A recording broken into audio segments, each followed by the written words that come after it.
This is The Energy Show with REI Energy. Energize your investments and maximize your tax deductions. Here's Mike Maselli. My name is Mike Maselli, and this is The Energy Show with REI Energy, where we're energizing your investments and maximizing your tax deductions. Today, we're going to be talking about Arctic drilling, and our guest is Kara Moriarty. Kara is the president and CEO of the Alaskan Oil and Gas Association. Oil prices continue to rise after the Saudis and the Russians extended their production cuts. Today, you will discover why Biden's response is to freeze production in Alaska. Great to have you on the show today, Kara. Well, thank you, Mike, and thank you for the invitation to be on your show. I am the president of the Alaska Oil and Gas Association, commonly referred to as AOGA. We all operate by acronym, you know. But we are the professional trade association in Alaska. So I represent the majority of explorers, producers, refiners, and transporters of oil and gas in the great state of Alaska. We do not represent the contracting community, but we have a separate trade association for that here that we work very closely with, as you can imagine. So our mission is very simple, but sometimes very difficult. Our mission is to advocate for the long-term viability of the industry, period. And why is that important? Well, obviously, we're the fourth largest producing state in the country, with the potential to be producing for decades to come. We're very rich in resources. We always have been. It was what led to statehood, frankly, in that when we discovered oil in the Cook Inlet before we had the big Prudhoe Bay discovery, that sort of was the final proof that Alaska could be a self-sustaining state. And today we're still the state's largest private sector industry in terms of economic generation. So we have other industries in Alaska that may have more direct jobs, fishing, tourism, healthcare, even. But no other industry has the same level of economic generation. So for every one of my member companies that provide a job, so ConocoPhillips, Hillcorp, ExxonMobil, Alaska Pipeline, for every one of those jobs, another 15 jobs are created throughout the economy. So we have a huge impact on the total state economy, not just for our industry. So we're important for having a reliable source of energy for people in the country, but we're also incredibly important for the state of Alaska and Alaskans themselves. Well, I'm glad you pointed that out, because I think a lot of people out there, they don't really realize how much the economy itself and the workers themselves actually, depend on the oil and gas industry, especially in Alaska. So, but when you see a lot of these news propaganda or news issues that they're putting out there, a lot of it has to say that it's destroying the environment. I mean, myself, I have two relatives that have worked in Alaska, and one of them was a welder, the other one was a heavy equipment contractor, and they worked in the oil and gas industry there. And they used to tell me how stringent, the environmentalists were, as far as on the oil and gas industry, and how the oil and gas industry was one of the safest industries in Alaska. Can you kind of touch on that a little bit? Just some of the issues that you see that happen from the environmentalists, and how the oil and gas industry has responded to that? Well, clearly, as you mentioned, Mike, we're very proud of, we're almost as proud Alaskans as Texans are. Maybe, just maybe. But we live in Alaska for a reason. Alaskans all consider themselves environmentalists. I think that's really important, right? Because nobody cares more about Alaska than we do. And sometimes I will get a little testy when having a national or even international reporter suggest that, we don't care about the environment. My husband and I are raising our family here. We love to explore here, camp here. You know, my husband's out off in the middle of nowhere today and has been for a week moose hunting. You know, so yeah, so we very much care about the environment. You know, and we do have some pretty stringent regulations. You know, for example, anything more than a teaspoon of oil that hits the tundra on the North Slope, whether it's a gravel pad, a parking lot, a drill site, a work camp, more than a teaspoon is a reportable event. So, for example, I have a 14-year-old minivan in my driveway that may leak more than a teaspoon of oil. And on the North Slope, that's a reportable event. So there are containers that go under, you know, there's a plastic container that will be slid under a pickup truck or a big work truck or anything like that, because we are that sensitive. We know we have the privilege of being in some of God's greatest creation, and we want to take care of it for the future. I think what's frustrating for Alaskans when we see, you know, the efforts, whether it's, you know, back in the 90s, I would argue ANWR was the first signature project for the extreme activists to climb onto. And then we've seen that replicated, whether it's, you know, in our generation now, was Keystone Pipeline. And the misinformation, and now we have Willow and MPRA.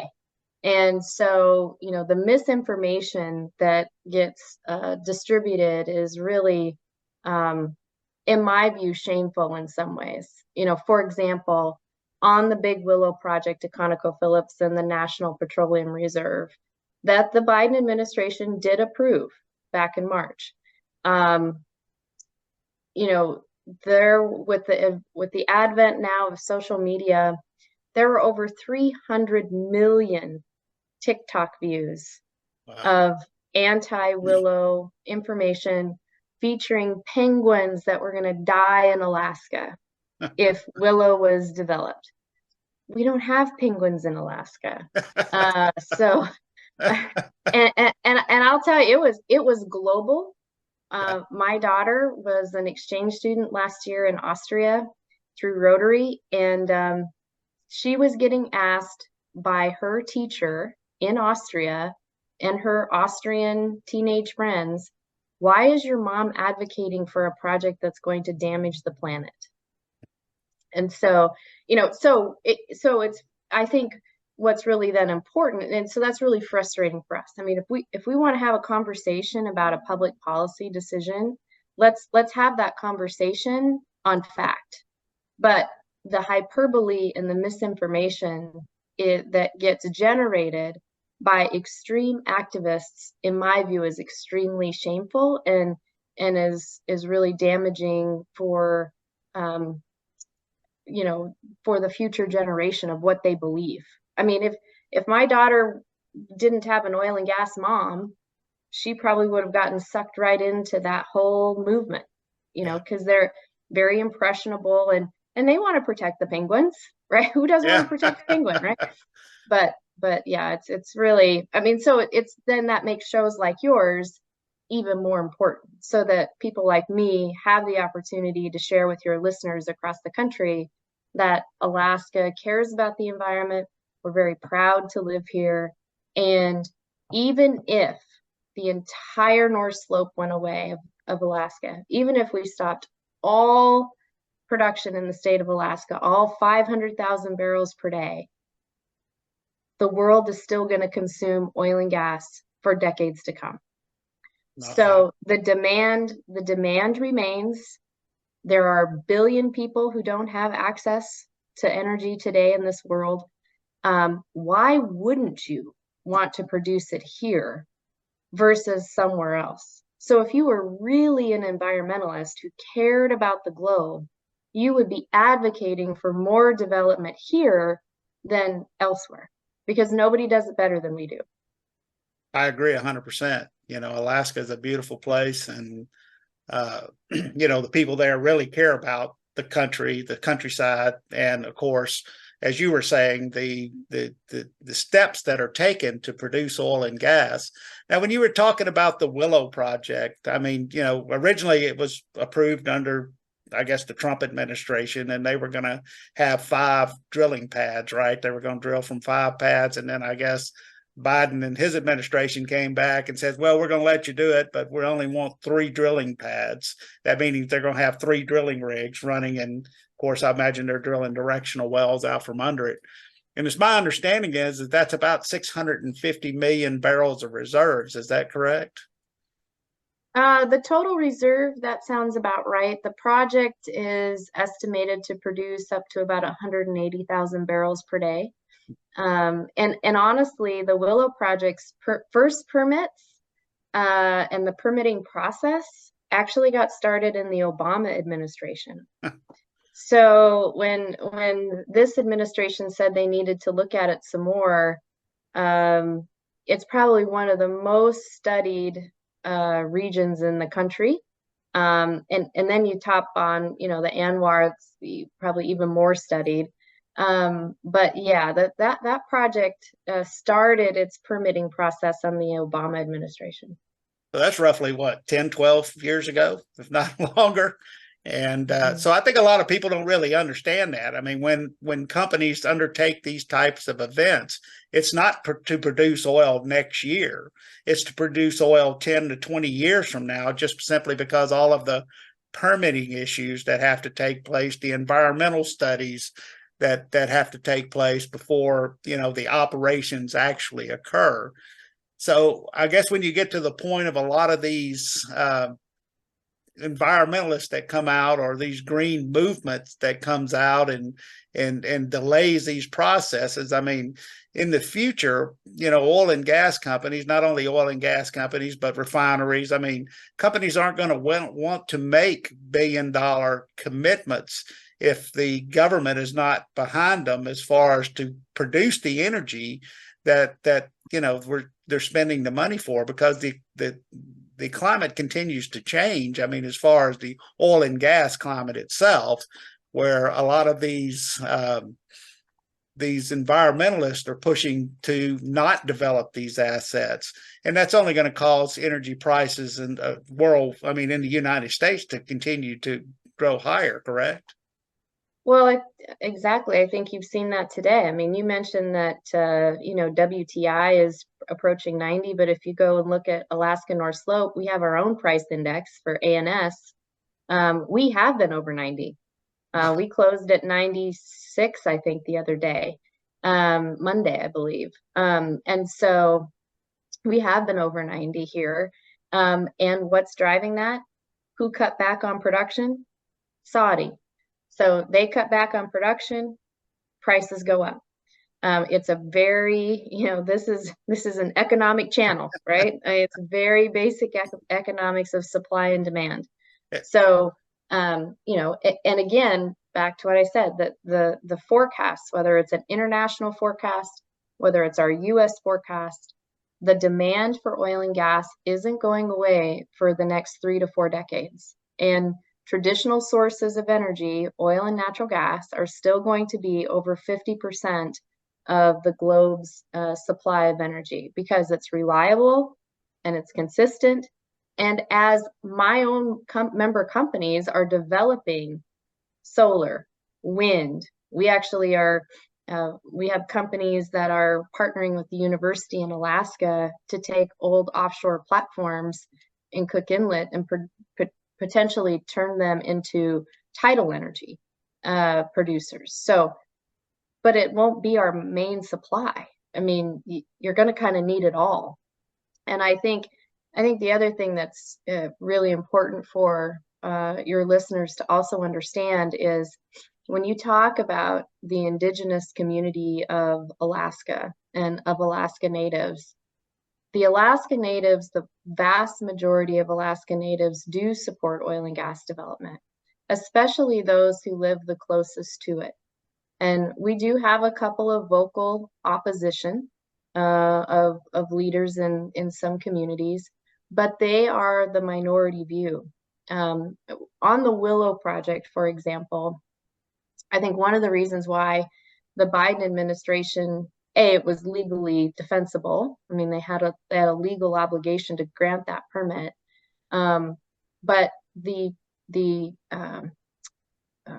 teamwork, I guess, that came together of support. So we had all of the major unions, both in Alaska and in the national level, along with tribal leaders, Alaska Native Corporation leaders.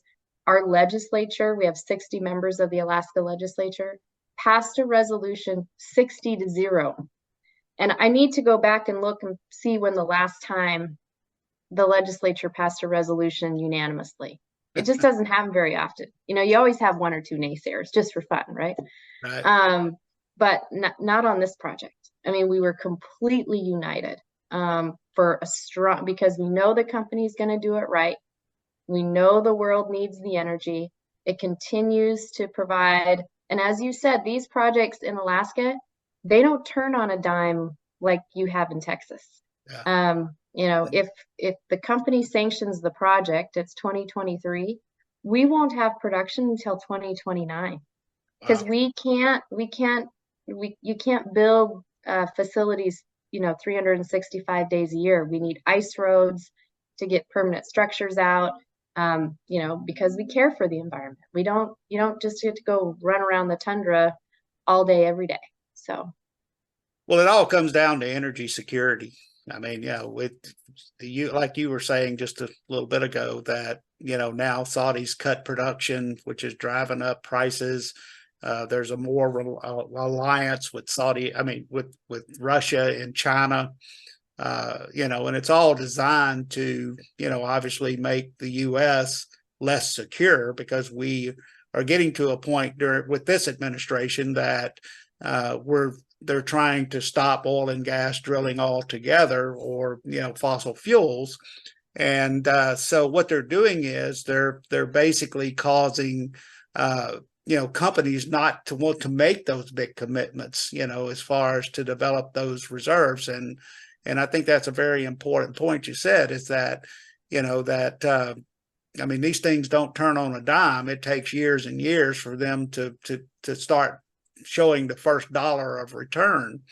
And so the more of these types of these policies that they're coming out with, it obviously deters not only oil and gas production, but it deters future kids that are coming out of school to want to go into petroleum engineers, to want to go into the oil and gas business.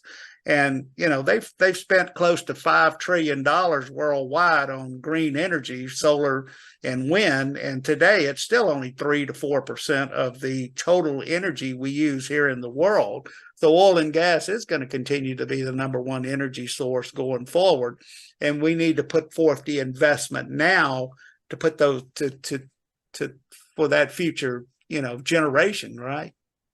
Oh, absolutely. I mean, we have, and right now I have 3 teenagers, so pray for me. But I've told them, I mean, they're, kids of this generation, they really can go do whatever they want, with a little bit of work ethic and a desire to learn and to grow. We need truck drivers. I mean, we're not immune to the worker shortage that the rest of the U.S. has. We need jobs up and down the line, from entry level to biologists, because we study. We're in the process. We have a lot of federal land. 60% of Alaska is owned by the federal government. So, the Marine Mammal Protection Act, Endangered Species Act. So our companies have biologists, engineers, truck drivers, lawyers, HR, health and safety, nurses, doctors, pilots. We kind of provide everything. And we are having a challenge of recruiting. I saw a statistic recently that, the number of petroleum engineer graduates in the country has declined by over 70% in the last decade. Yeah. And so, there is a future, a long-term future. You can have a lifetime career if you so choose in the oil and gas industry. And it's a really great industry. In fact, it's my favorite part of the job. I mean, I work with the brightest and the best. I work with people smarter than me every single day. And it's stimulating and exciting and motivating for sure. Yeah, I mean, I've been in the business for 38 years, and people ask me, "Well, are you going to retire?" I said, I enjoy it too much. I don't want to retire because obviously I just enjoy the business, and I enjoy being around, and finding oil and gas and producing oil and gas. I mean, you feel like you're doing something good for society as a whole.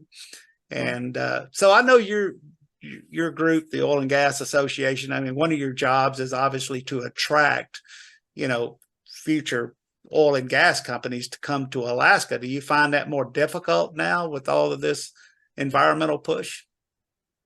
Yeah, we have a couple of challenges in Alaska. I mean, some things never change. We're a long ways from the market. It's a very expensive place to do business. I mean, that 180,000 barrel a day field of Willow is going to require an $8 billion investment. Wow. So I mean it's big projects. I mean, we do things big here, our 800-mile pipeline, our, big projects, but then we have big fields that can produce for a long time. We're not like the shale plays of the Permian. It's a totally different type of geology. So those factors have always been there. What's changed is when in the Obama administration decision from 2 weeks ago, I called it a whipsaw. When you have this whipsaw from one administration to the next, well, this administration approved an EIS. The next administration comes in and says, oh, no, that wasn't legal, so we need to redo it. Oh, and by the way, we're just going to yank those leases from you because we think that they were done illegally. And so that creates, and if you're looking at an 8 to 10 to $12 billion investment, it makes it, we have companies now who are like, yeah, there's some potential out there in federal land, but I think I'll stick on state land. The state permitting system is a little more consistent and a little more reliable. So we're going to focus our efforts on the oil and gas on state land versus federal land. And we also, the other challenge that we've had is we have two other challenges. One is this pressure from banks and insurance companies to no longer want to invest in the Arctic, just period, flatline. And they deem all of Alaska as the Arctic, not just stuff north of the Arctic Circle. Wow. And so that has become a challenge, especially for smaller investors and oil and gas companies who don't have the balance sheet to self-fund an $8 billion project. And they need to go find equity and other partnerships. And so when you have those big banks and insurance companies say, oh, we're just not going to invest in the Arctic anymore, that's become a challenge. And then internally, within the state, we constantly are under threat of increasing taxes on the state level because we are the state's largest private source of money. And so when you've got changes in price, it changes what we contribute to state government. And then if we're making too much money, they want to tax us. If we're not making money, the state's broke, and so we need to pay more. We need to pay our fair share. So it can be extremely challenging to find investors who want to be in Alaska for those factors. But at the end of the day, we have some really great selling points.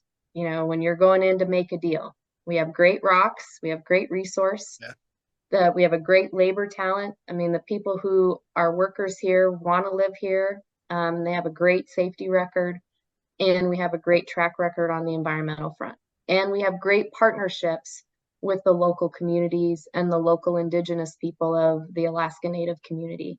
So we have some great selling points. And as I've heard somebody say, our challenges are not below the ground.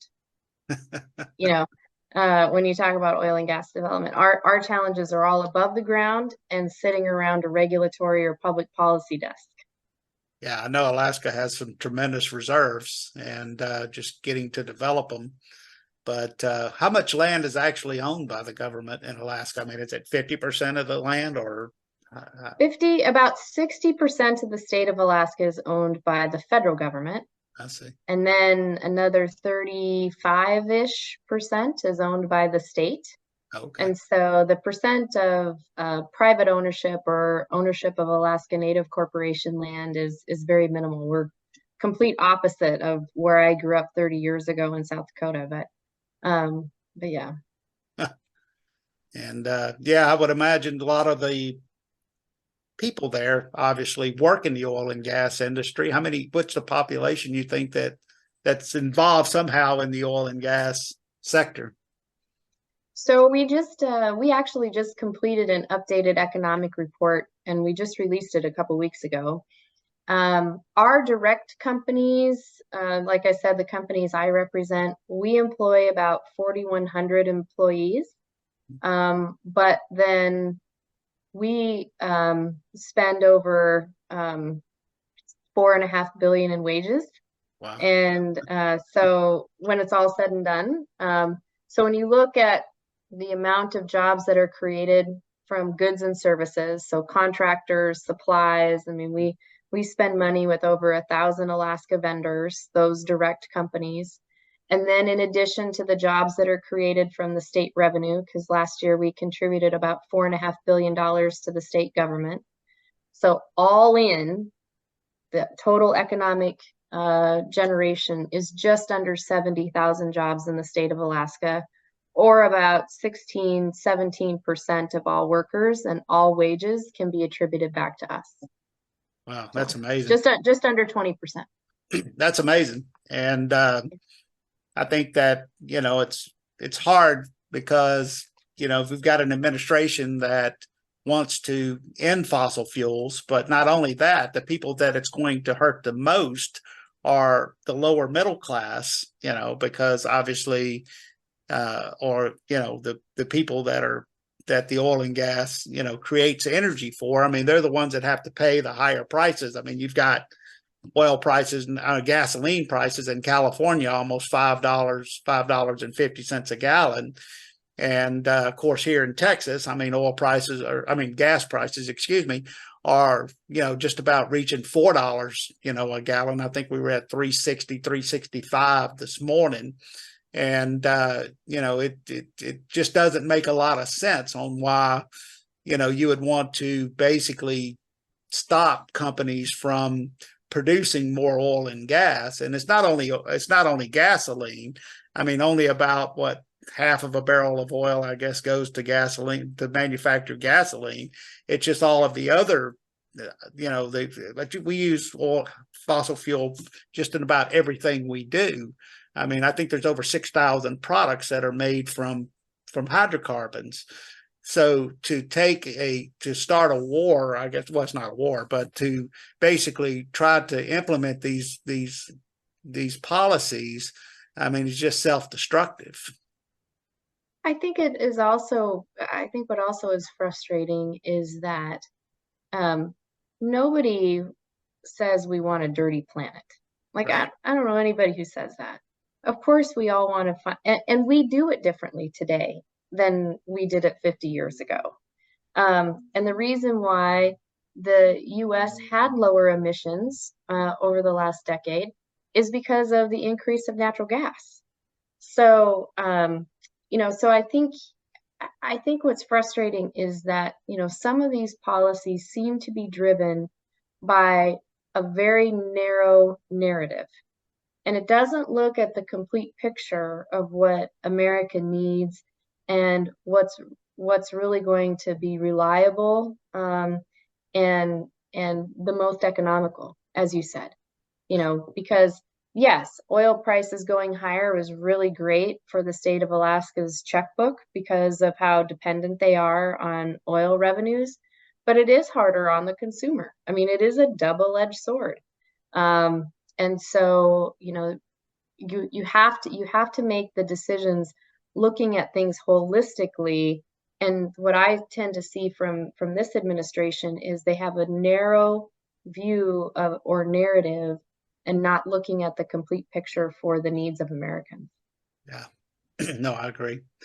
Yeah. Look, Kara, thank you for coming on the show today. Do you have any last words on Alaska and how the oil and gas industry is going to continue to grow there? Well, the good news is we have the resources and the capacity for oil and gas well in for the next couple of generations. I mean, we have generational type projects. Yeah. So if you're tired of that Texas heat, come on up.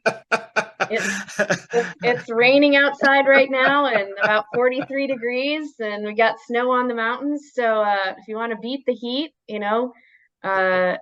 leave that Texas behind and come on up. It's a beautiful place, and I certainly love fishing as well. So I know there's a lot of that opportunity there. We all love to fish. Well, thank you, Mike, you need to come see us. Yeah, I'm going to. Well, thank you very much, Kara. I'd love to have you back in the future. Bye-bye. I'd love it. Thank you very much. You've been listening to The Energy Show with REI Energy. Energize your investments and maximize your tax deductions. To learn more, go to reienergy.com.